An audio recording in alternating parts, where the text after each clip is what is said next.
Hello everyone, welcome back.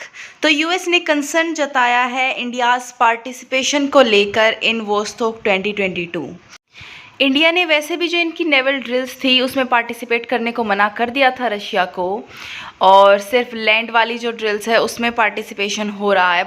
लेकिन US चाहता था कि कम्प्लीटली हम वोस्टोक 2022 को अवॉइड करें और इसके किसी भी फेज़ में पार्टिसिपेट ना करें। जब इसके बारे में यूएस से और ज़्यादा पूछा गया तो उन्होंने बोला कि किसी भी कंट्री, जो भी कंट्री है इंडिया के अलावा भी रशिया के साथ जो एक्सरसाइज कर रही है, वोस्टोक 2022 में जो पार्टिसिपेट कर रही है, हम उन सब के लिए कंसर्न्ड है। बिकॉज रशिया ने एक बहुत ही ब्रूटल वॉर कर रखी है यूक्रेन के अगेंस्ट। तो फिर यूएस से पूछा गया कि आपने इंडिया पे प्रेशर क्यों नहीं बनाया कि वो वोस्टोक में पार्टिसिपेट ना करे। तो यूएस ने बोला कि हाँ, जितनी भी कंट्री हैं उनके अपने खुद के डिसीजंस हैं और उनकी जो फॉरेन पॉलिसी है वो खुद के अकॉर्डिंग चलाएंगे।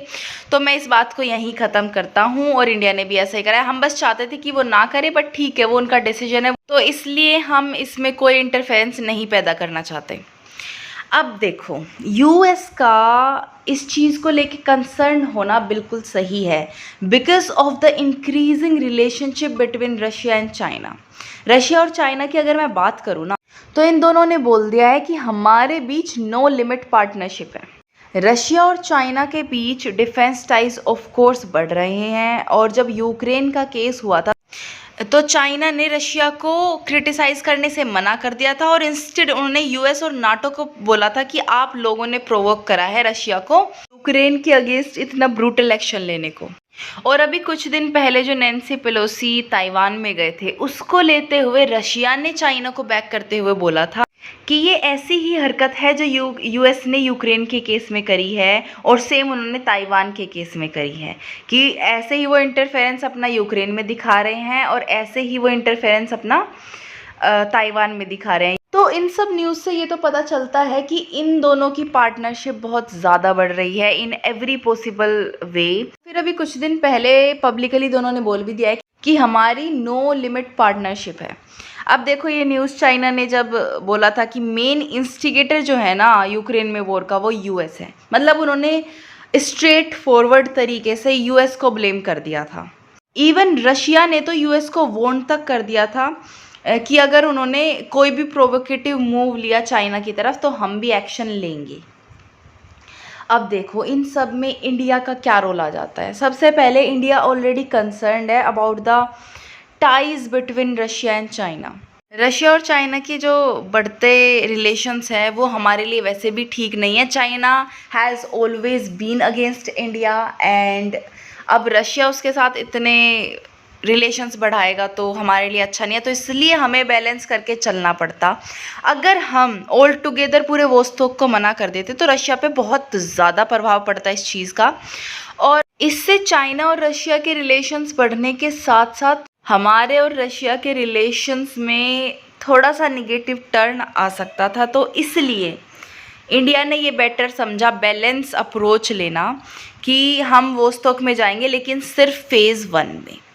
अब देखो, रशिया को कभी कंडेम नहीं करा इंडिया ने, जितना भी इन्वेजन करा उसने यूक्रेन में, किसी चीज़ को लेके कोई स्टेटमेंट नहीं दी। दूसरा, फिर जितने वेस्टर्न कंट्रीज़ ने सैंक्शंस लगाए मॉस्को पे, इंडिया ने एक भी ज्वाइन नहीं करा। इवन इंडिया का जो ट्रेड था वो और ज़्यादा बढ़ गया, ऑल इम्पोर्ट और ज़्यादा बढ़ गया मॉस्को से, ठीक है। इन सब के चलते हुए भी यूएस ने बोला कि इंडिया हमारे लिए इम्पोर्टेंट है, ठीक है। और इंडिया यूएस की जो सिक्योरिटी रिलेशंस है वो कुछ दिनों में बहुत ज़्यादा बढ़े हैं, और हम इनको और ज़्यादा बेहतर करेंगे आने वाले टाइम में। तो इससे हमें पता चलता है कि India, even if India is taking its own decision, अपनी फॉरेन पॉलिसी को इंडिपेंडेंटली चला रहा है, रशिया को भी एक तरीके से इम्पोर्टेंस दे रहा है, स्टिल यूएस के लिए इंडिया कितना इम्पोर्टेंट है। क्योंकि यूएस फाइनली चाहता है कि जो इंडिया है वो रशिया और चाइना के साथ तो ऑफ कोर्स हम नहीं हैं, रशिया से भी हम थोड़े अलग हो जाएं, और हमारा जो एंगेजमेंट है वो यूरोपियन यूनियन, नाटो और यूएस के साथ ज़्यादा बढ़े। क्योंकि आने वाली जो स्ट्रेटजीज़ हैं यूएस में, वो उसमें इंडिया बहुत ज़्यादा इम्पोर्टेंट रोल प्ले करेगा अगेंस्ट रशिया एंड चाइना। ठीक है, आपने देखा भी होगा जब पाकिस्तान की बारी आती है या फिर किसी और नेशन की बारी आती है तो यूएस फटाफट सैंक्शंस लगा देता है, और इवन पाकिस्तान को बहुत ज़्यादा एफर्ट्स डालने पड़ते हैं यूएस को प्लीज़ करने में। इसी वजह से पाकिस्तान रशिया के साथ ट्रेड भी नहीं करता, इवन जब उसको सबसे ज़्यादा ज़रूरत है, अब तब भी नहीं।